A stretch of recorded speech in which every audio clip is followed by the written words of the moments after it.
Fam, what's going on? It is Kyle Henderson of Bama Football on YouTube. I appreciate you guys being here.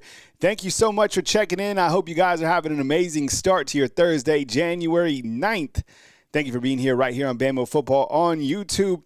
We got a college football playoff game today and one tomorrow. We talk about college football as it happens, and, of course, we talk about the Alabama Crimson Tide today on the show. All right, you got Coach Kalen DeBoer enters year two. I was reading an article of Yahoo Sports. It was talking about grading Coach Kalen DeBoer, and actually his grades weren't that bad when you kind of look to every thing that they put into the article. We'll talk about that. Jamarian Latham is returning for the 2025 season. We touched on that a little bit. I want to talk about how it'll impact the defense, and you have a lot of defensive names coming back for 2025. Alabama basketball absolutely rolled South Carolina last night. I don't know if you had an opportunity to watch Alabama basketball, but if you did, you saw Mark Sears do his absolute thing. The guy is absolutely on fire, playing kind of like in late season form. And I think the way that he's playing right now in SEC play kind of gives you a peek to just how talented this Alabama basketball team is. You know, when Mark Sears is on and this team is kind of rallying around him, I mean, this team is clearly a title contender. So we'll talk about Alabama basketball. And then, of course, on the back end of the show, you got Notre Dame taking on Penn State. We'll break it down. I'll get your take on who you think will win that game. And then Texas taking on Ohio State. That game is on Friday, along with this crazy snowstorm that I guess is coming in. And then we'll take your calls right here on Bama Football on YouTube. So thank you very much for coming in. Oh, got a new hat alert. Okay. So this hat is the hard hat. I got this from Chris Mobley. Everybody always asks where I get the hats from. If you go to Chris Mobley, please tell him that I sent you. Maybe they'll hook me up with the free hat one of these days, or a couple. We continue to send, a lot of people their way. They're always asking. So this is they're always asking for my hat. So this is a new hat that dropped, Hard Hat Award. So I'm wearing this for the basketball season. Okay, this is a new hat that I got. I got another one too. It's a Tide, and it comes in like it's more of like a crimson. Usually you get like these red hats. This one is crimson. All right. Good morning to everybody up in the undefeated. Nicole, what's going on? Joe, Daniel Adams, Oceanic Jazz, Patriot Life, of course. X Too Much, what's going on? King's Family Reacts. Thank you so much, Sarah Crane, for being in here. Nick Harden, Marcus Cruchell, what's going on? The Roman Circus, and everybody else inside the undefeated. Good morning to everybody. All right. Now, before we talk kind of the meat of our show will be Coach Kalen DeBoer in year two, and that's what I want the calls to revolve around today. I mean, the calls can be whatever you want. It's your show. But when we start to take a look at Coach Kalen DeBoer entering year two, we have some data points to work with. We have a lot of defensive players that are coming back. We're going to have a new quarterback. So there's a lot of things, and I want to ask you, what do you want to see specifically going into year two, at least going into the spring season? And I know Alabama's still going to add some transfers as we go forward because they're under the scholarship limit. So let's kind of dive into that. As Ephraim says, inside the comment box, Los Angeles, my goodness. I mean, I used to live in Redondo Beach, and I have friends that live in Los Angeles, and I'm sure you do too. Thoughts and prayers to everybody that has been impacted. I mean, it looks like the Palisades absolutely got wiped out. It is just unbelievable. When you live out there, you understand the gravity of the fires, right? Like that is – when those Santa Ana winds start to pick up, it's crazy because I never experienced winds like that. And then when I lived out there, I felt them, and it's unbelievable. So the person I was talking to who lives in Los Angeles, one of my good buddies, he was saying that 80-mile-an-hour winds that they were getting. So thoughts and prayers to everybody impacted. And tomorrow, be safe on the roads. My goodness. It looks like it could get pretty icy here in the great state of Alabama. All right. Alabama basketball last night dominated South Carolina, continues to roll in SEC play. I mean, right now they're like the buzzsaw in the SEC. I mean, it looks like a collision course with Alabama and Auburn. I mean, I think a lot of people forget that Auburn basketball ranked number 2 in the country, right? And you have Alabama ranked at number 5. Pretty impressive for the state of Alabama right now to be doing what it's doing on the basketball court, and for Alabama to continue to be where they're at so early in Coach Nate Oates' career, right? Sometimes I think we get so caught up in football, we forget about what we have right here with the basketball team, and Nate Oates is that guy. He was the guy that you wanted for a long time. I mean, I think there's been some great Alabama basketball coaches, but early in Nate Oates' career, he's doing things that a lot of great basketball coaches in the past didn't do, and he's winning at a very high level. This is a completely different era of basketball with the transfer portal and how you're able to pay the players. But Nate Oates not only can recruit, he can work the transfer portal, and flat out he can coach. And when he gets fired up, Yo, that's the passion that we're used to, right? That's that passion. That's that fire in the belly. So Nate Oates, when he first came in here, I'll never forget about it. He talked about, reading every single book possible about Nick Saban and kind of understanding what Coach Saban put into his coaching philosophy. And while they're different coaches, I mean, Nate Oates is he just turned 50, I think. I mean, the competitive spirit that he has is just really unbelievable. So right now, Alabama basketball now 13-2 on the season, 2-0 in SEC play. Last night, Mark Sears had 22 points. 8 from 19 from three-point land, 42%. That's good. That's incredible to be shooting like that from outside, because this team, even though they do have shooters, they really haven't been on fire from outside. So last night, seeing them at 42 was impressive to me. Riding a 7-game win streak, going into a very difficult stretch right here. You got Texas A&M, who's ranked in the top 25. You go on the road to to Rupp Arena to tangle with Kentucky. That should be like must-watch TV. And then they got Ole Miss, who's also ranked up in the top 25. So Alabama basketball right now with a ton of momentum. And last night, the Hard Hat Award, this is the Hard Hat, right? Jaren Stevenson for his overall play. The Hard Hat goes to somebody who just is absolutely pouring their heart and soul out into the minutes that they get. And every single game, you get a Hard Hat Award from Coach Nate Oates. So Alabama basketball last night looking really good, no surprise, and they roll over South Carolina by 20 points. Jamarian Latham is returning. I wasn't surprised to hear that he is returning.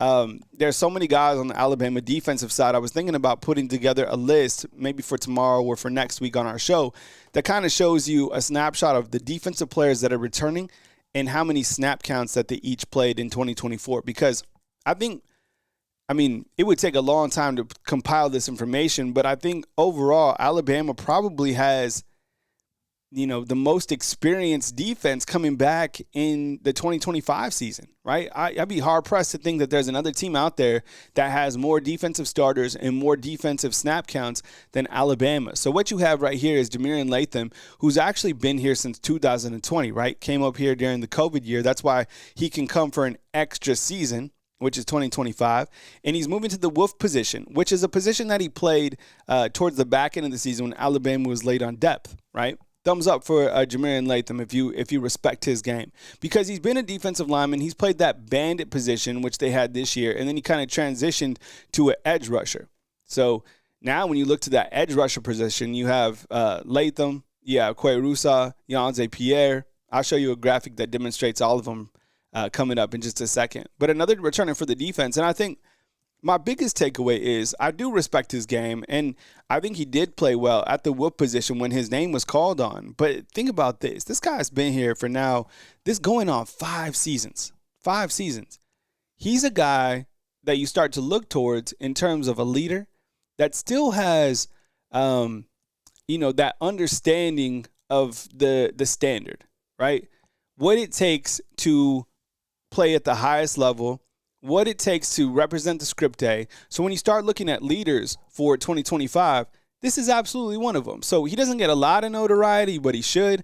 And I think when you look to leaders and guys that know the standard and who have been here, have changed different positions, this is certainly a silent leader. And salute to you, Jack. What's up, man? I appreciate you being here. Thank you so much for joining the show today. Jeffrey, what's going on, man? I appreciate you being here this morning. Jeffrey says, who know the most powerful guys on either campus would be the head basketball coach. They're talking about Auburn and Alabama. Excuse me. Yeah, I think you're right. Look, Bruce Pearl, I know you probably don't like him, probably think he's slimy or whatever. The guy can straight up coach. And Nate Oates, him and Bruce Pearl, that is a head-to-head coaching battle that I love to see. Actually, Nate Oates has the edge on Bruce Pearl. Look, Bruce Pearl has had some teams that are absolutely fantastic at Auburn. Straight up. Right, I know you don't like Auburn. Nobody does. I don't either. But in terms of what they can do on the court, they're good. They're so good this year. And Nate Oates has the edge against Bruce Pearl. That is a great head-to-head matchup with two very high-caliber coaches. So here's what the Wolf position looks like with Jamarian Latham coming back. And look, I would imagine that Quay is 100% the starter, right? That guy, how could he not be? That guy is so good. And then you have Jamarian Latham adding some depth, right? I'd be curious to see if he sheds any weight because he's probably 270 maybe? I don't know how much he weighs. I have to look that up again. But he had to probably trim some down. And then you have Yanzi Pierre. Then you have other guys, in development, like a Noah Carter, Cavante Henry, who just got here in Justice Hill. I still don't know where Cavante Henry is going to play. Has anybody heard, based off like your sites that you read or other shows that you watch, has anyone said anything about Cavante Henry? I think he could play. Oh, thanks, Colin. I appreciate it. Yeah, 278. He's got to slim down if he wants to, be a starter or at least rotate in there at that wolf position, I would imagine. Probably get him to 250 or something, which is crazy. Because Quay Russo's probably 240 some, and he can move like he does. It's crazy.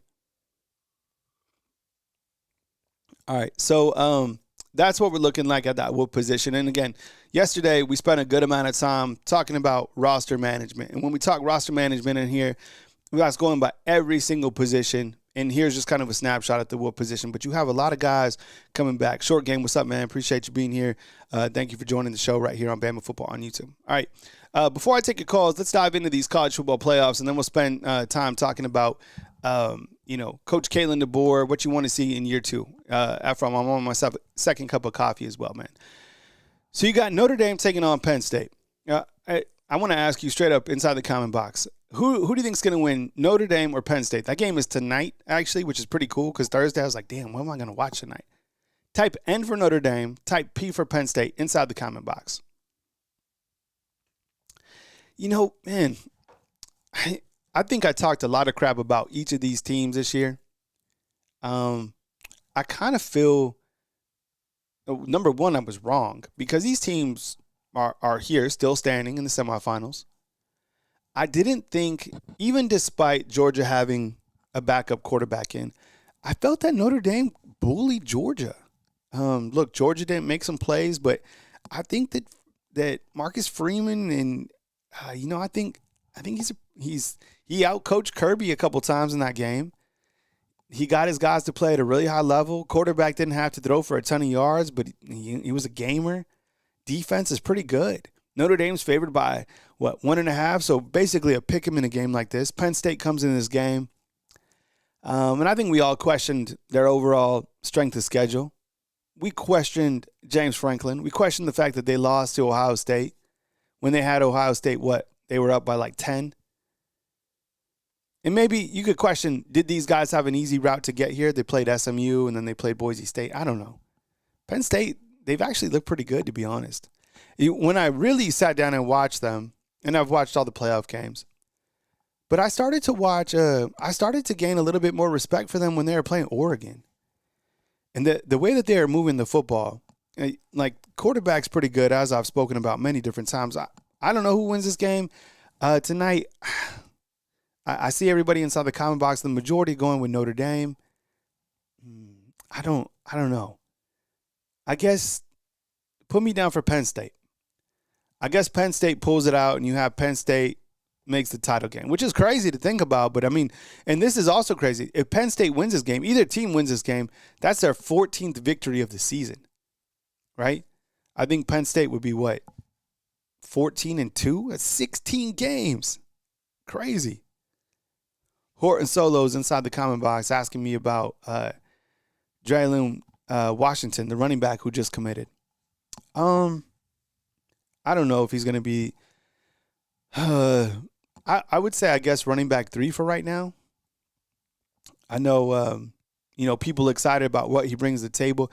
I'm excited about what Alabama already has at the running back room. No disrespect to, Jalen Washington coming in. I just feel that Alabama's running back room, whether it's, of course it's going to be Jam Miller as a featured guy.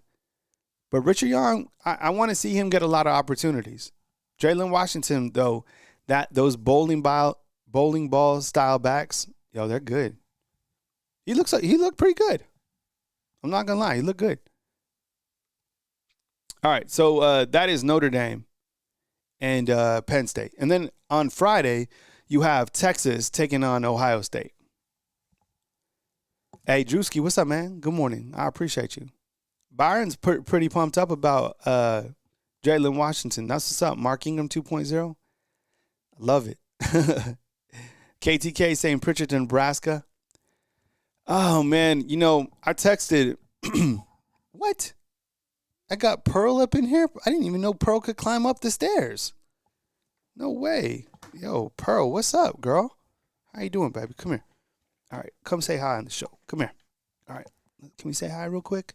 Yesterday, I was able to show you. Look, Pearl coming up the stairs is major. She, this dog was spent 7 days at the emergency room in Birmingham. So we're still, trending in a good direction, but she's, watching her, giving her tons of medicine all morning. So still watching her, but she's coming around. What's up, Chance? I appreciate you being here. But this is Pearl. Yesterday, you got to see Peach. All right, Peach is over here posted up on the couch. This is a little Pearlio. You doing all right, Pearlio? All right, baby. Why don't you just chill for a second?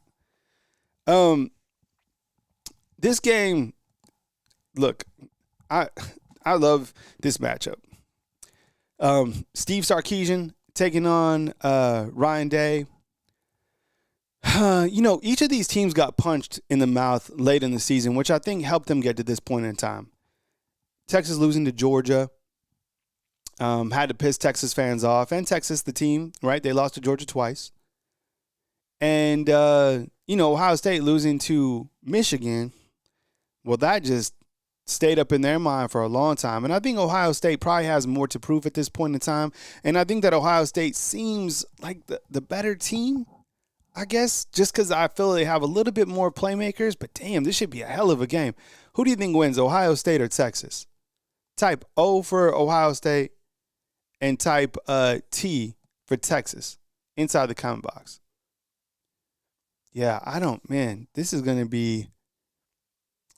And Max Tooney's talking about Elijah Pritchett, poor Dylan Raiola. Look, I text my guy, like I was saying earlier, from Nebraska, and I told him, I was like, look, Alabama's in a bad shape with Elijah Pritchett at tackle, and they're at even worse shape without him. And that's the facts. Until they get a tackle that really comes in, because look, at least this guy was a starter. Think about this. Elijah Pritchett was better than Wilcom Formby. And now you have your starter as Wilcom Formby. Unless he has a significant breakthrough this year, and I don't know, I still feel that Alabama takes a tackle. They have to, multiple tackles. But does Steve Sarkisian going up against Ryan Day should be a hell of a matchup. It looks like we're kind of split. It looks like a little bit more Texas. Texas is the lone team standing from the SEC. Ryan Day's been known not to win big games, but I don't know, the way that Jeremiah Smith has been playing, holy cow. And I think Drewski, I don't think Ty Haywood's coming. He's still committed, on paper, but I don't think he's coming. Unless, something drastic changes, but he's supposed to be up in Michigan the end of this month, but I don't think Ty Haywood's coming. One of the things that I want you to watch, not specifically tonight, but for Ohio State in Texas, one of the things that I really have appreciated watching those teams in the playoffs is how they're able to distribute the football to their playmakers. They have really well-designed plays to maximize their top-end players. Seriously, they're very creative, and I felt that Arizona State did the same thing. Most of these teams do. That's why they're here.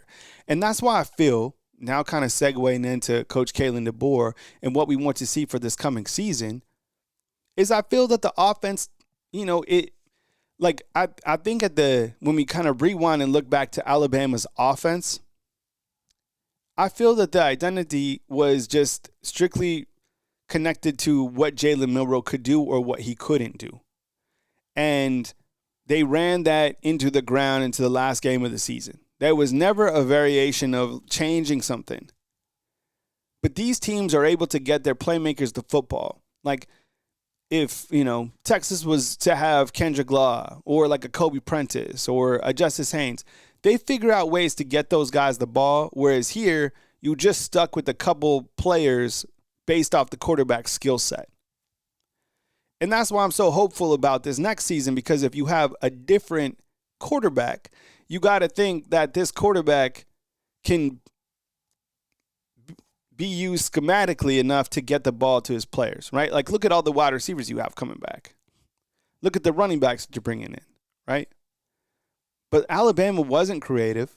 Alabama, the thing was, it was sad. There was there was a couple bright spots because sometimes they would like use Ryan Williams on a jet sweep. Then it would be like 3rd and 8, and you just like run a sweep. It never really made sense. Sometimes it was like you get in the red zone, and then you just run Jalen Milroe, or you get like 5 yards out and you throw the football. It was the weirdest offense.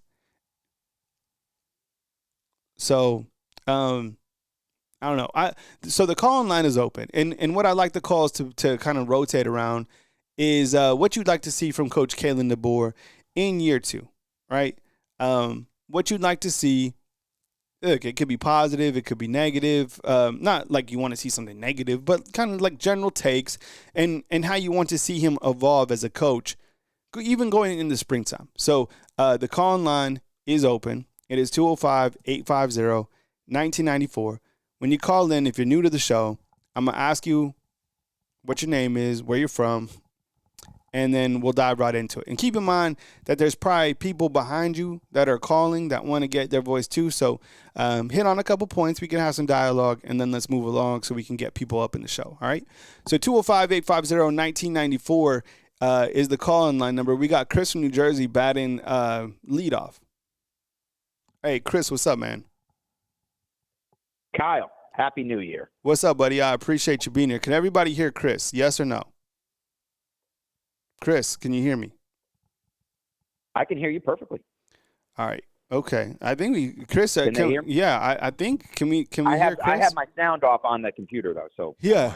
I think we should be able to. We should be good. We just haven't done a call-in show in a little bit, so I want to make sure everybody can hear Chris. Can you hear Chris? Give it a thumbs up real quick before Chris and I hit off, man. It's good to hear from you, Chris. All right, Chris. North Alabama Storm Chase can hear you. So Happy New Year. Here we go, Chris. Chris from New Jersey, man. Welcome to the show, man. It's been a long time. Happy New Year. Yeah. Happy New Year. Undefeated. Happy New Year to everyone. Well, I'm calling on a very, very, positive note after being sullen for a little while.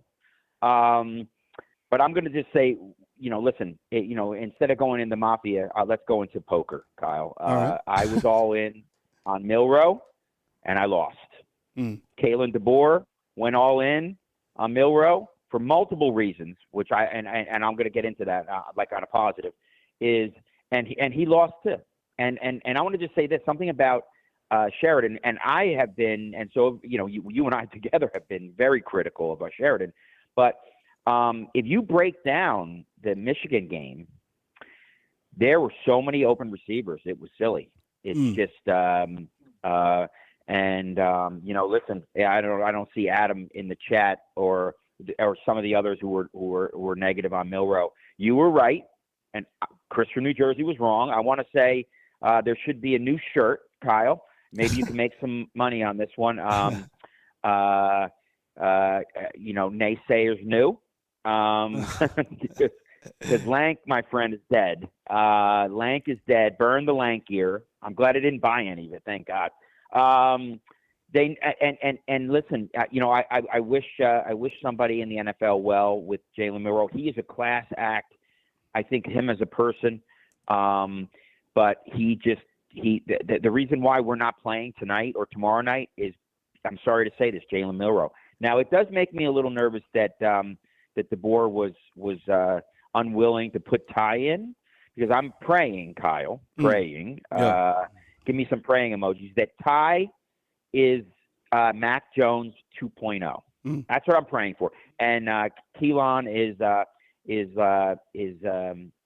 Bryce. But I want to say 3.0 because Bryce didn't get us to the promised land, unfortunately. But so maybe we get a national championship at a time and one out of Keelan.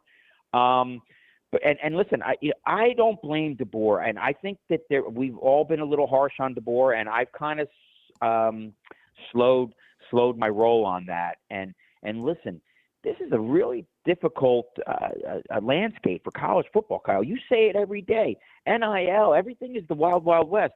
This guy comes into the most storied football program in America to fill the seat of the greatest college football coach in history. The GOAT. There's no, I mean, anybody could say anything. They don't know what they're talking about. Saban, go. The reason why I became an Alabama fan, Nick Saban. 17, 18 years ago, when I saw him like telling the press to screw off, I was like, I love this guy. Who is this guy? And I became a Saban / Bama, and then it became just Bama, right? So, you know, you got a guy in there that, first of all, runs 22 miles per hour, and he's a sweetheart and a quality class act guy that tries to keep your team. Not tries. Well, you know, was trying to keep the team together, even though we lost.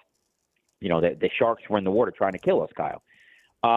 And I don't blame him for being overly, you know, pro Milroe and you know, you know, it's hard to replace somebody late in the year, especially when, you know, Michigan. It would have been nice to beat Michigan. I hate Michigan, Kyle. Hate Michigan. Yeah. I hate Michigan as much as I hate Auburn.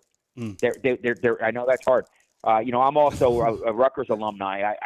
I don't dislike any team in the Big Ten. I don't like any of them because I'm just generally a New Jersey hater. But you know, and I respect Ohio State. I don't like them, but I respect them. I think, by the way, I think Penn State is the University of Shame. Let's not go into that. But I generally dislike Michigan and all the Michigan fans. In the SEC, I kind of, you know, dislike the Auburn fans. I you know, they say a lot of stuff about us. I don't like it. Who do I respect in the SEC? You know, I'm going to say this. I know you know, I don't want to piss anybody off, but I respect Georgia. I certainly respect Texas. Texas A&M, I respect. Although Lane, I don't like him either, Kyle. But I respect the SEC teams. There's no teams other than really Auburn that I hate. I hate Michigan. I hate Auburn and I hate Michigan. So let's keep it positive. So I think DeBoer is gonna be much better in the second year, much better. I think all these guys are coming back for two reasons. Alabama's got money, and DeBoer and Courtney Morgan. And let me tell you something. There's so much money out there, and that Alabama went into Texas and got the best player in the entire state. Yeah. That says it all. Everybody should be jumping for joy, even though I've been down. You know, we've all been happy for Christmas and New Year's, but you know, when it comes to Bama, I'm staring at my Alabama mug right now, and you know, I get a little twinge. So. But I think we should be jumping for joy, Kyle. I think I'm praying that Ty saying, hey, listen, you're the starter now. This is your team. Oh. You got nobody overlooking your shoulder. You don't have anybody and now it's your time to take all the receivers down to wherever and go play football in Texas and go have catches. Take them duck hunting. I don't know, Kyle. But I'm much more positive than I was even a week ago. So I'm glad this is our first call, because I might not have been nearly as positive. But I think you got to give this guy a break, Kyle. I mean, this guy, you know, think about how difficult this job was to take over for Saban. They rated the program out. You know, he did a heck of a job. And let me, you know, I'm going to say this. You know, you know, he was all in on Milroe. We all lost. And, you know, Milroe had some horrific games, Kyle. I mean, go back and look. Has anybody looked at the tape of Tennessee? He stunk. And you know, Vandy, I think that was a little bad coaching. I don't put that on his shoulders as much. Oklahoma, you know, and this is my guy. I think I feel that, you know, going to the mattresses and admitting that I was wrong, and I've admitted to Adam in the chat multiple times. Naysayers knew you were right. I was wrong. Is you go back and look at the you know, the tape. There's open receivers that we didn't, you know, he didn't read. Now, Kyle, you know, before I go, I'm sorry for being so long-winded, but you know, let's do some football. You know, X's and O's, which you and I only do a little bit. I love all the charts, by the way. You know, run pass option is basically, you know, the offense we've had. It's pretty much some of what DeBoer and Sheridan, hopefully maybe Grubb, do. But it's not it. But run pass option is running back get the ball, or quarterback get the ball out of his hands quick and throw the ball. It's not quarterback run and then that's not run pass option, Kyle. And I think when you run 22 miles an hour and they they're always he was run first. I don't know if he's thinking running before, and that's why he put a block up to read the defenses. Maybe somebody in the NFL is going to fix that, but it just wasn't fixed for us, and that's why we're not playing today or tomorrow.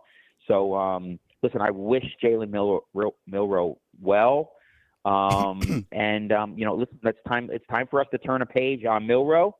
And unfortunately, and let's not take this negatives. We got to turn a page on Saban. Saban is gone. He's great on College game day. We all miss him, but DeBoer is our guy right now, and hating on him doesn't help. It's not going to help any of us. I could call up and hate on DeBoer all spring, Kyle. What good is that? It's not going to help us. I'm going to call up. My 2025. Kyle is whenever you and I talk, and hopefully I might be coming to the spring game. Hopefully we're going to sit down and have some ribs or go to all these places you talk about. I'm going to try to stay positive, man. We got and now one last thing, Kyle. The number one quarterback that the outlets say is the guy they stole from LSU and went to Michigan. Do you know why? Have you seen his film versus Keelan Russell's film? Bryce Underwood? Yeah, Bryce Underwood. Mm-hmm. Thank you. He is big. He's like big, a little taller than Milroe. He's jacked up. Yeah. And that's why what he looks like is why he's number one. Go look and you're right. Keelan Russell is a little frail. I know you did a little watch along with that or that the day of the playoff game, and they need to get his ankles all strong, and they need to put 20 pounds on him or 30 pounds, which they will. But his game film blows that guy's game film away. Look at and he's playing in the hardest division, state championship in Texas, number one player in the country. So we should be thankful that he didn't look like Robotron, so they didn't steal him from us for $12.5 million. So we got the best quarterback in the country coming in. That's a positive. All these guys coming back, positive. And I'm going to say this: all the guys that you list that have left, I don't feel bad about any of them. I know it sounds, I know you saw what I wrote in the comments. Is it frees up a lot of money to get us a right tackle, Kyle. And I think in your list of things you want to talk about every day is, I think you should put right tackle in all caps with a question mark. Every single day, we should be on right tackle watch.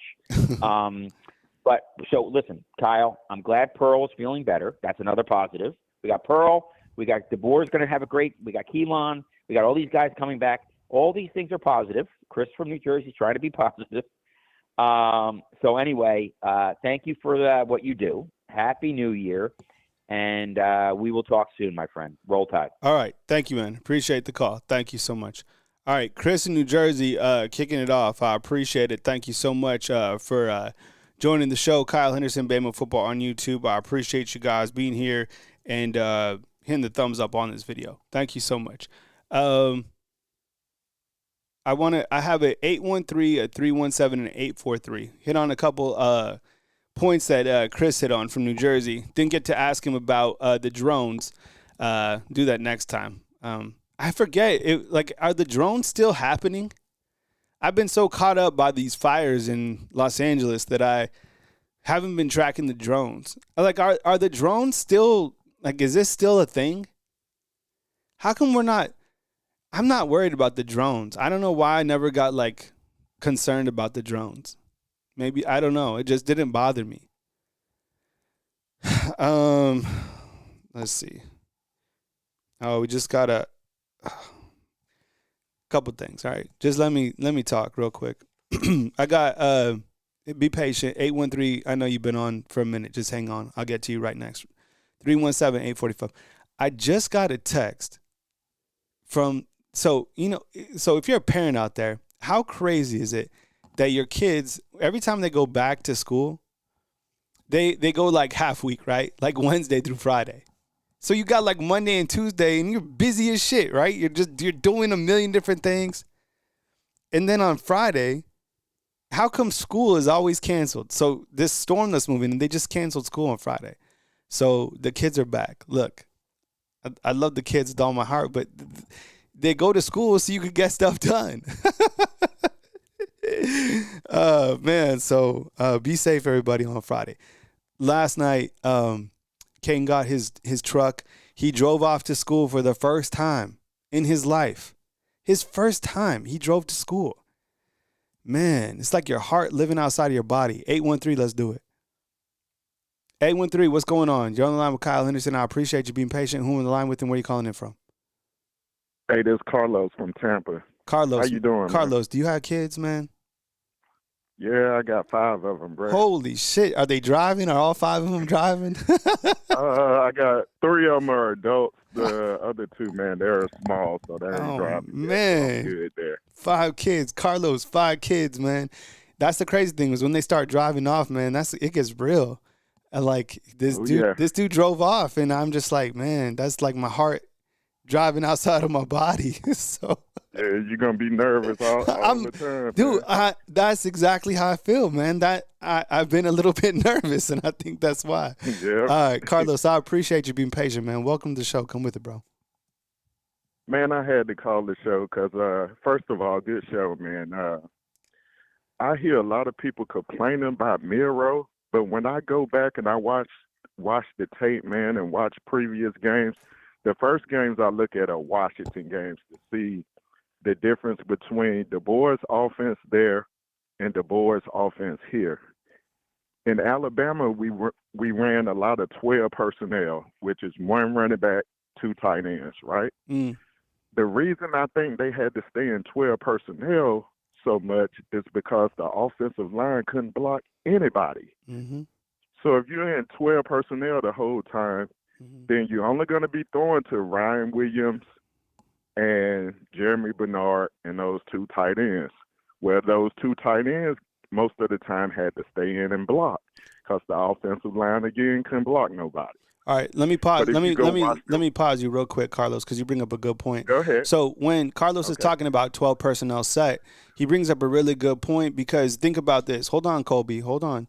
And no, I agree that a lot of this is on Milroe. But what I just want to set up what Carlos is talking about in 12 personnel, because you had Robbie Oots and C.J. Dupree on the right side along with Elijah Pritchett. That's how bad the Alabama offensive line was. So, Carlos, I've already said that it took me a while to jump off the Jalen Milroe train before I started accepting that a lot of that was on Jalen Milroe. But to your point, the right side of the line, you literally had to have 2 extra linemen because of the tackle problem was that big. But continue, man. Go ahead. Yep. So if you go back and watch Washington, their offensive line actually moved better, so they did a lot of pulling. And you can't pull if our offensive line are weighing 380 pounds. So it looked totally different between Washington and Alabama's offense. But if you take Alabama's offense and you go back and look at last year, it was pretty much identical. So I just think teams figured it out how to stop it, and we never switched to anything else besides just stayed in 12 personnel because we couldn't block.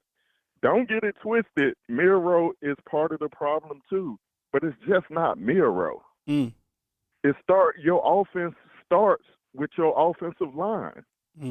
Football is won in the trenches. If we don't, the defense is good. If we don't fix that offensive line, it doesn't matter who the quarterback. You could put Tom Brady back there. If you can't block for him, he's not going to be Tom Brady. And I think to your point as well, simple. Man, and I keep saying this as well. Let's just say, theoretically, we go out and we play a spring game, right? And we have Wilcom Formby at tackle. And you have Danny Lewis and you have Josh Cuevas as your tight ends. You'll probably still need to run 2 personnel or 12 personnel because the tackle situation would be that bad, compounded on the fact that neither of these quarterbacks can take the pounding that Milroe did. Look, Milroe, he's probably the only guy in college football that could survive with no right tackle, right? 200. That guy never got. The thing about Milroe, he never got hurt. Never. I never even saw him down. Imagine if Tua was back there with Elijah Pritchett. Oh, my God. Oh, my God. So, look, a lot of this was on Milroe. Hell yeah. But, man, if you don't have a right – and, look, the scary thing is you don't have a right tackle right now. So, unless – One more thing, Kyle, go ahead, Carlos. Go. Yeah, go ahead. I went to the Michigan and Alabama game, and one thing I noticed that Michigan did, if we had 5 to block, they was bringing 6.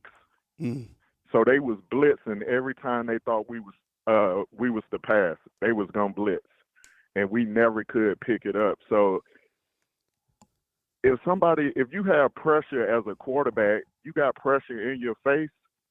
We already know Milroe ain't that good seeing pressure coming and seeing his receivers downfield. Yeah. But if you got any kind of pressure that's right in your face, you're not going to be able to see your receivers down the field. Yeah. He's worried about getting hit. And so before you go, Carlos, I go back to this. How come, if we knew that you could blitz on Alabama and you could get to Milroe, and Milroe, wanted to go for the home run and teams took away the home run at the back end of the season, rarely did you see short crossing patterns from Alabama's offense. Like Nick Sheridan, like you would understand, like, okay, we don't have an offensive line on the right side. Let's figure out a way to utilize our slot wide receivers or Ryan Williams in crossing routes short that are like 5 and coming across. You never really saw that from this team. You never really saw that from Nick Sheridan. You barely saw a quarterback screen towards the end of the year. But I agree, Jamie's right inside the comment box. Milroe was completely predictable. T, who's never played a football game in her life, knew exactly who throwing the football to. That's a problem. The whole offense as a whole was predictable. 100%. Carlos, I appreciate you, bro. Offense. Thank you, man. Thank you for having me. All right, man. Take it easy, man. All right, Carlos, out in Tampa, we got a 317-843 coming up next right here on Bama Football on YouTube. Yeah, look, and the thing about it is when you look to, and I kind of wanted to gear the show to like what you wanted to see kind of this year under Coach Kalen DeBoer, whatever. I mean, it's your show. I don't care.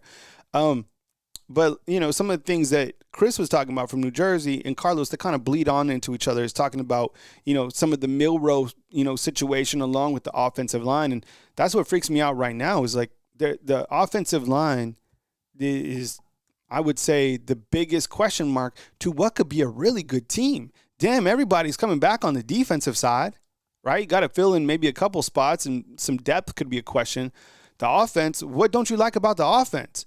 The only thing that you're really concerned about is the right tackle position. I get the question marks for this year's team right now, like today, who's going to be the quarterback, the right tackle position, and replacing your punter and your kicker. Replacing your punter, this James Burnup guy, like him leaving sucks. And this kicker, I don't know if he was good or not. He seemed kind of mediocre to me. When it was all said and done, look, I don't know the guy. I'm sure he's a fine gentleman, but I don't know if he was like the kicker that we thought he was going to be. So, all right, 317, you're up next. All right, good morning. You're on the line with Kyle Henderson, who I'm on line with, and where are you calling in from? Hey, good morning, Kyle. Undefeated. This is Marcus calling from St. Pete, man. Man, we got our whole Florida crew calling in. We went from New Jersey. I know, man. We flew. And Carlos took my dang thunder, bro. Yeah, we flew Spirit Airlines from New Jersey down to Tampa, and now we took a little Uber down to St. Pete's, man. So I appreciate you. Did you see this? Who is anybody still flying Spirit Airlines? I just saw a clip. There was these people trapped on a Spirit Airlines flight for like 14 hours or something like that. That's like low-key my worst fear is to get stuck on the tarmac. I hate getting stuck on the tarmac. It's not fun, man. It freaks me out. And isn't there a rule they have to let you out? Like after like 3 hours, they have to like take you back to the gate? I just don't. I don't know, man. And The if you, FFA rules and stuff are crazy. But I've definitely sat on an airplane on a tarmac for that's like what I'm saying. 3 or 4 hours. But the worst airline to get stuck on would be Spirit, I guess. All right, Marcus, what's up, man? I appreciate you being here. Don't let Carlos steal your thunder, man. Come with it. What else you got? Well, Happy New Year's to you, man, and all the undefeated. It's good to get a call in. The first thing I wanted to say, man, is Carlos in Tampa, he kind of hit on some of the things I've been thinking about and wanted to say. I've been on the Milroe train a lot, just like everybody was on the Milroe train. I thought he was good when Bryce Young stepped out, and even though they weren't pretty, he won those games. He beat Texas A&M when Jimbo Fisher and Coach Saban was going back and forth. I supported the guy from day one. I still support him to this day. Yes, I believe the offense was kind of handicapped in a sense because of Milroe's on-field capabilities that we all expected him to have. But one of the biggest things is you can't expect your quarterback to be this quarterback of in your mind when, one, your offensive line is terrible because we keep talking about a right tackle. And if we know that the right tackle, Elijah Pritchett, was a liability, just like Caden Proctor was the year before at left tackle, then obviously that means that the quarterback is not able to go through his progressions or make the right reads, or he's sped up. Yeah. The second thing is Milroe hasn't had a consistent offensive coordinator his entire college football career. He's never had a consistent offensive coordinator that actually built an offense around Milroe and his skill set. It was offensive coordinator after offensive coordinator after offensive coordinator, and it was back to back to back. So what do you expect from a guy who, one, doesn't have the greatest offensive line, and we were all excited because we thought Scott Huff was coming down here to take over the O-line because his O-line won the Remington Award, but then he stayed in Seattle with Ryan Grubb. So he didn't have the great O-line, and he hasn't had an offensive coordinator that helped him progress and read defenses. So what were we expecting from Milroe is my honest question. Like, I want Milroe to succeed, and I hope he goes into the NFL and blows it up. And when people say, oh, why didn't you do this at Alabama? Well, it's because at Alabama he didn't have a consistent offensive coordinator, and he didn't have a good O-line. That was two of the biggest things that I have been harping on. I thought Milroe could have played better, but when you don't have consistency, if consistency is the key, then where is the consistency from Milroe? He didn't have it. Looking on to 2025, Coach Womack, the defense, was one of the highest defenses that Alabama has had in the last 7 years. They ranked like 9th or 10th or something like that. Like, literally one of the best defenses. So if they come back, I think Alabama's defense, the expectation should be they should be good. They should be elite. But going on to the offense, that's what actually worries me more. The offense in 2025 worries me more. And I know a lot of people want Ryan Grubb to come. No disrespect to him, but you had your shot, man. You had your chance. You told Alabama no. It is what it is. We part ways. Just like players develop, let's develop our offensive coordinator. We got to the mindset as Alabama fans that just because Coach Saban was there, he can just reach out and get the guy he wants and everything was going to be hunky-dory. That we were living on cloud nine because that's not how college football actually works now. You have to spend money to get a roster. You have to spend money to keep your coaches. You have to spend millions of dollars to make it to the playoffs. So what needs to happen, or what I would like to see happen, is that Yay Alabama open some pockets, and if you say that we need a better offensive coordinator, then go get him. But what happened to development? Development doesn't happen anymore these days. Coaches are getting the chance to develop. Players are getting the chance to develop. And we're sitting back as this microwave society saying, man, this is Milroe's fault. We should have made the playoffs. Maybe he played a part in it, but what about everybody else around him? You know what I'm saying, Kyle? Does that sound crazy? Like, am I talking crazy or what's happening? Look, I think anytime you start talking about Milroe, I mean, you could always point to the offensive coordinators. You could point to the offensive line. But what I started looking at was like his individual production, kind of floating around that Vanderbilt game, going all the way to Michigan. And it was crazy to me, but he seemed to regress. And it seems like he hit like his peak and then like he just kind of went down. Now, we've seen quarterbacks completely struggle with no offensive line. Like a perfect example is poor Bryce Young, right? He got put with the Carolina Panthers, who had nobody, literally nobody. The best weapon he had, Chuba Hubbard, and then you had, I guess, Brandon Thielen, but he didn't have an offensive line. When things started to progress, he got a little bit better. I have no idea what's going to happen with Jalen Milroe going forward, but what happened here was, forced calls from Nick Sheridan. He couldn't take out Jalen Milroe because Kalen DeBoer saw the fire in his eyes or whatever. And yesterday I was listening to, I think it was DraftKings, said that they're concerned about Alabama's quarterback position, which I'm not concerned about. But they were like, if Ty Simpson couldn't start over Jalen Milroe, then is there a problem at the quarterback position? They didn't. I guess they don't know about Keelan Russell coming in. I don't know. It's always polarizing to talk about Milroe. I guess it still is, but in my truthful opinion, and when I stepped back, I just felt that the guy regressed. And he just didn't get the job done. And, we'll never know how good Ty Simpson would have been this year. And we have to kind of wish on a star going into this year that he's better, and so is Keelan Russell. Anything else, Marcus, before I move on, man? One, for all the people who were saying we need to get rid of Coach Womack because of how the defense looked earlier, I hope he feels stupid now. Yeah. Not you, Kyle, but whoever was out there firing shots off saying fire this guy because the defensive looked elite like Coach Saban's defense. I hope you're eating those words because that man pumped out an insane defense this year in year one. The offense might have struggled. Special teams had its issues, but man, the defense looked outstanding. And most times that's starting a couple different true redshirt freshmen on the field. The next thing is there's a lot of hype around Keelan Russell, and I'm going to be honest with you, I'm trying not to put the cart before the horse, but I'm very excited to see what this kid can do. Yeah. I watched his All-American game. I watched him win the Elite 11. I've been watching this kid at Duncanville, and if you guys don't know, Duncanville is like a powerhouse in 6A Texas high school football, which is like one of the best states in high school football, period. Yep. It's the state of Texas, and they absolutely rocked it. I don't think they won the championship this year, but they definitely won it the year before. Like, this kid is outstanding, but we have to not put these crazy expectations on these players, and then these young players get on social media and see how we just drag them and bash them, and then they do something crazy like hop in the portal and leave. Like the kid who's at Ohio State right now that's leaving Ohio State, that's literally 2 games away from winning a national championship because probably more than likely NIL. Yeah. And he's not even staying with his team. He's just leaving. Yeah.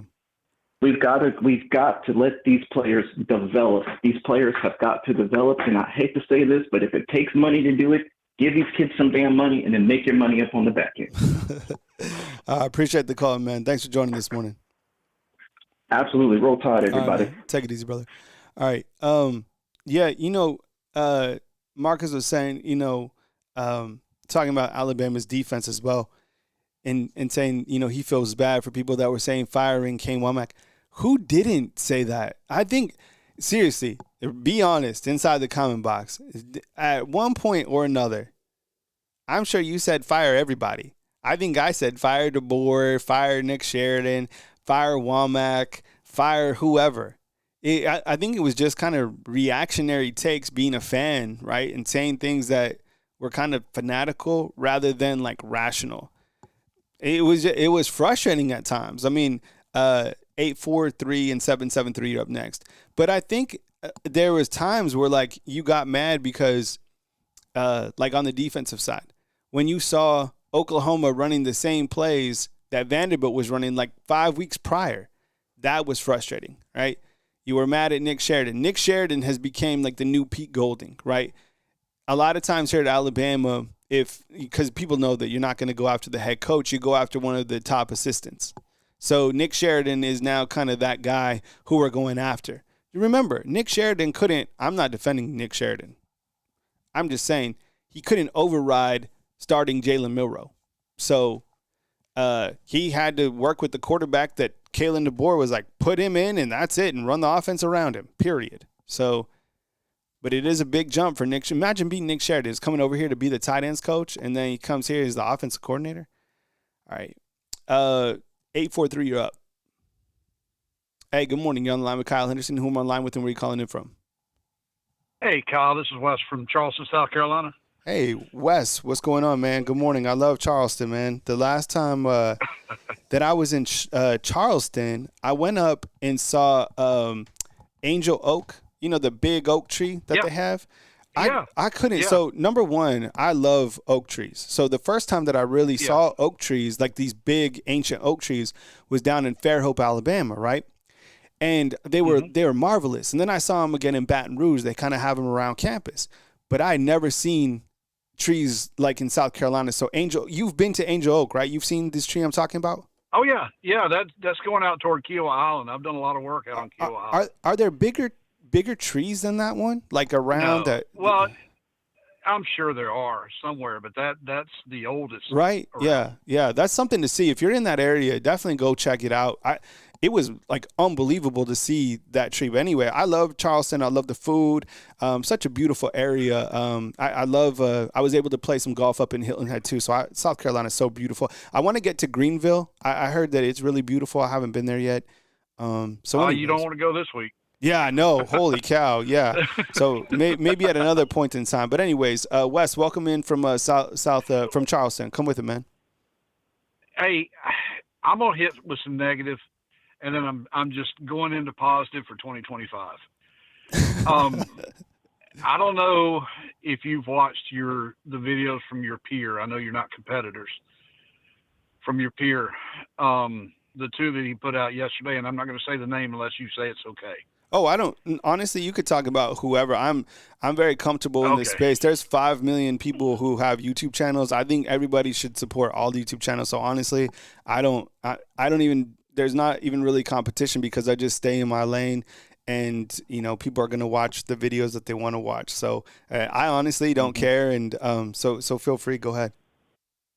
It's Ed Weed at Crimson Connection. Oh, I didn't even know that they had a YouTube channel, but go ahead, man. Yeah. No, he's on Facebook. Okay. But watch those two from yesterday. Oh, there's some very, very serious moral questions raised. Huh. I have been one of the biggest Milrose supporters. I love the kid. But if there's any truth to what he put out, I'm done with him. And that's the negative. Now, we're all dogging on Sheridan. I don't know if I want Sheridan or not. But the man did, even with a 3-spot against Oklahoma, average 35 points a game with a lame offensive line and a one-dimensional quarterback. So I'm not a football coach. I'm a football fan. I've been an Alabama fan my whole life. But why couldn't we roll him out left? And what you said earlier about Ryan Williams, the first thing I thought about is one of those 240-pound linebackers flattening that little kid. With the 5 and a cross. But no, I think really one thing that's really positive to me is seeing all the guys that could have left. I mean, we got 11 on defense coming back. Yeah, something like that. 7 or 8 on offense. I think they're building what they said was a team this past year. I think they're actually turning into and gelling into a team. Because these older guys want to stay. They want to stay for DeBoer. Yeah.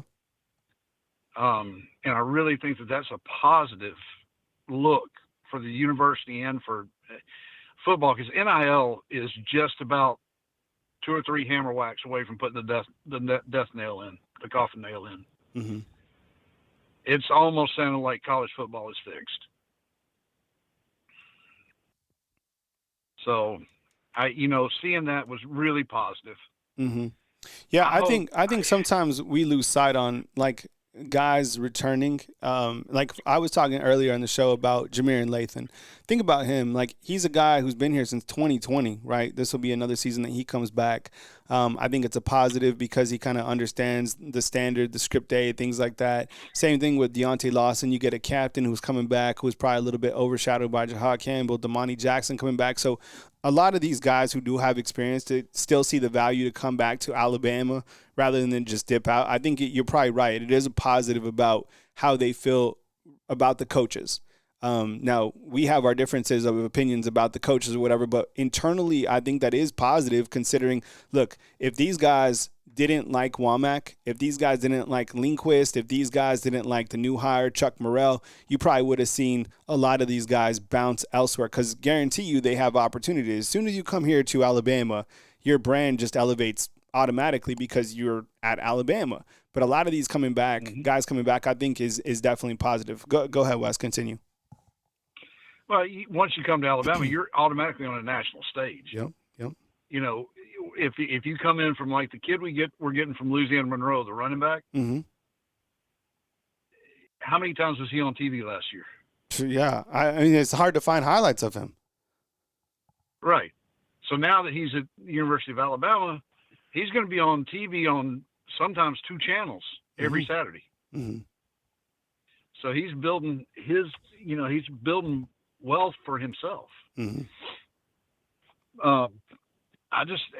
I really think with who we've taken in the portal too, that we're just building a team. DeBoer knows what he's doing. He's just building a team. Mm-hmm. And, calling for his head after the first year is just wrong. That's, and I would even argue to give Sheridan another year. Now I would keep a tight leash on him if I were DeBoer. I would absolutely keep that tight leash. And Grubb, man, I don't know if I want him or not.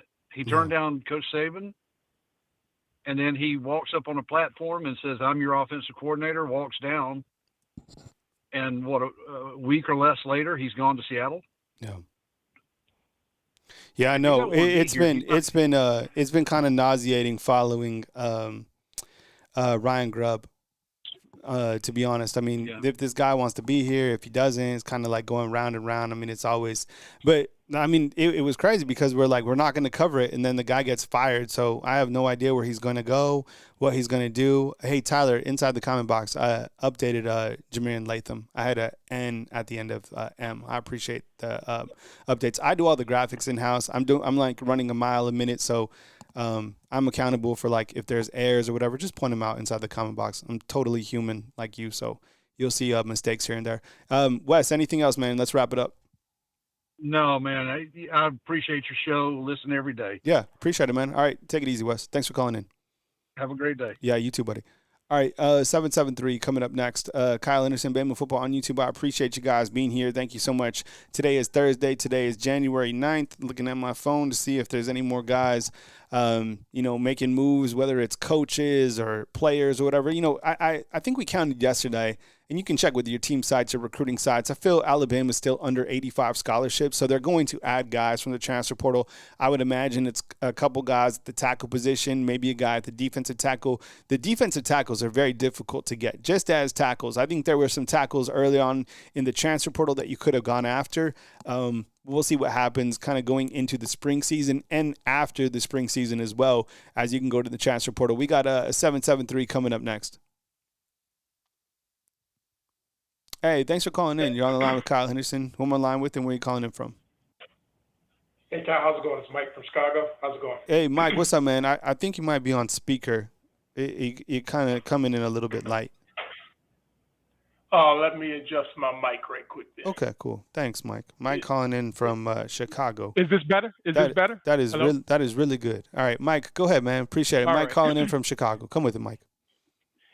Yeah, I just want to say, this season, wasn't what we expected. Wasn't as bad as what, could have been. But the funny thing with the fans, and we're listening to your show, we always feel the players that are not playing are the better players. Like when it comes to Milroy, everybody's clamoring for Ty, and I never wonder what Ty has done to make everybody feel he can actually play or play better. You get the transfers in, you get all these players that this player should play, this player should play, and we never have seen a lot of these guys who people are clamoring to play yet to play. Like you say, okay, we got to go out and get an offensive tackle. Like they're just out there on trees. I mean, this is a hard. I mean, I think the whole team didn't perform, and then somehow or another, a lot of this is dumped on Miro, and it's like this thing of, hey, he should have been pulled, and to you some degree, you're like, okay, hey, I think he weighed at the end. I'm like, when you say pull Miro, why do you believe there's a belief that Ty can play based on what game, what mop-up duty makes you feel that Ty can actually play? I feel that, and that's a good question. I felt that sometimes you just need a jump start for the offense. Like sometimes putting in another player can provide some momentum, right? Like we've all played sports, we've coached at some level or whatever we played, and I feel that sometimes like a guy off the bench, a guy that has different energy, a guy that comes in, like a perfect example I felt when you could have done something like that, an experiment was like that Michigan game. In the beginning of the game, Jalen Milroe had zero momentum. Every single thing that could have went wrong was going wrong. So sometimes you put in a different player. Like even Steve Sarkisian, I think this year went with Arch Manning just for a drive or two because sometimes that can spark the team. I think that Coach Kalen DeBoer had opportunities to do that. He never did it, but that's kind of what I was thinking. Go ahead, Mike.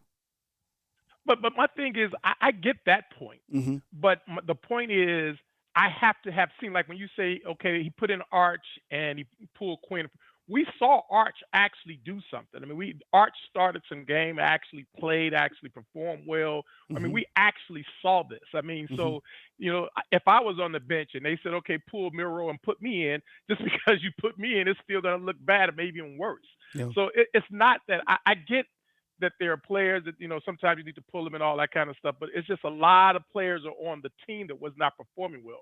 Pritchett was not performing well. You had the guards not performing well. You had a lot of people not performing well.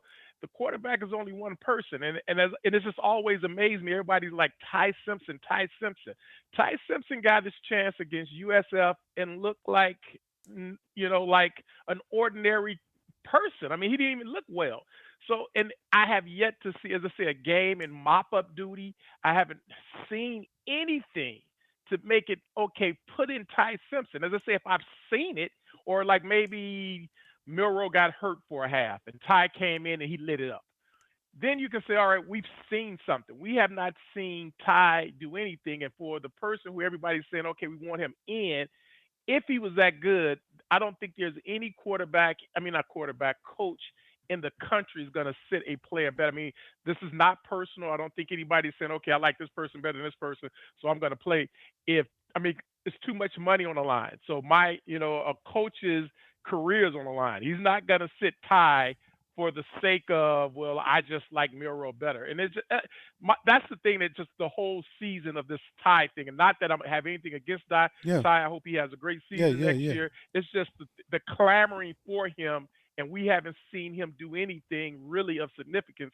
It just mind boggles me a lot of times. Yeah, I think when I think to Ty Simpson, I completely understand your point as well. I mean, we have had limited opportunities to see Ty. When I think about Ty Simpson and why I wanted to see him get a little bit more opportunities during the back end of the season was I looked at the play that he had against I looked at how he played last season against Kentucky. That was kind of give us a small window. Against Wisconsin, there was a drive where he had some intermediate passes where he connected with Caleb Odom, and then he had that one play that I really liked against Mercer when he kind of like shuffled out of a sack, right, from like Elijah Pritchett or whatever. He kept chomping his feet and then threw it downfield to Josh Cuevas. But other than that, I mean, we have, really no idea what he can do other than the springtime opportunities where he ran for like a 45-yard touchdown. So, look, he's going to have an opportunity to come in here, and I would imagine that he's the starter or at least taking the first team snaps. But you're right. Like here at Alabama, you want the second guy in more. We saw it the exact same thing when Mac Jones was about to come to start, and we all wanted Bryce Young. Bryce Young hadn't even played at all, and Bryce Young was like 160 pounds. And then Mac Jones came in and put together the best season you could arguably say out of any quarterbacks with that 2020 team. It was crazy. I think I was even like, put Bryce Young in. We hate Mac Jones. And then we were like, shoot. What Mac Jones told us during that before the Missouri game, when he rattled off every single player, that guy was like dialed in. So, things change. But I have one more comment. Yeah. Go ahead, Mike. The worst thing I think of the season, which is an indictment on Nick Sheridan, is Justin Haynes and Kendrick Law. The lack of usage. The fact that somehow or another we never saw those guys get involved in game plans. You tout them during the preseason. You tell us how good they are. I mean, even when DeBoer walked in, he talked about Kendrick Law running, 22 miles an hour, bench press 400. And somehow or another, you do not get them into the game plan. That's the indictment of Nick Sheridan to me. Mm-hmm. Lack of Justice Haynes, lack of Kendrick Law. That's why when I sit back and I say, okay, Milroe and Nick Sheridan, yeah, Milroe has a lot to put on his shoulder there, but Nick Sheridan and his one-dimensional, you have as much talent as you have as Alabama. Yeah. It is sad that you were limited in not being able to have multiple weapons on the field. Hey, thanks a lot for the time. Have a good one. Take it easy, Mike. All right, Mike calling out from Chicago. I think that's a good point, too. And I mean, that led to a bunch of wide receivers dipping in the transfer portal now. You have a bunch of wide receivers that are clearly capable. You have a lot of weapons. You got Draylen Washington coming in from Louisiana Lafayette and some tight ends who should be pretty good. Josh Cuevas, we saw the emergence of him, kind of here and there this season. But you're right. I mean, Nick Sheridan, he has to be – what we're looking for Nick Sheridan kind of in year two is being able to be creative enough to get the ball out to all the weapons that Alabama will have, and that's going to be riding on the fact that they have a different quarterback. Hey, fam, I appreciate you guys for calling in today. Thank you very much. From Chris in New Jersey all the way to Mike out in Chicago, from Wes in South Carolina, Marcus down in St. Pete's, Carlos in Tampa. Thank you very much for joining the show today. I really appreciate you guys being here. These are also uploaded on iTunes and Spotify, so if there's another opportunity for you to listen to the shows every day at 10 a.m. Central Time or as major news happens. And then sometimes I just pop on live because, I feel like chatting with you guys. So I appreciate you guys hitting the subscription button, and thank you for being here one more time. Coming to you from beautiful Tuscaloosa, Alabama. Stay warm tomorrow as that storm is coming in. Kids are already going to be home from school. It's been canceled. Tuscaloosa, Alabama. Kyle Henderson, Bama Football.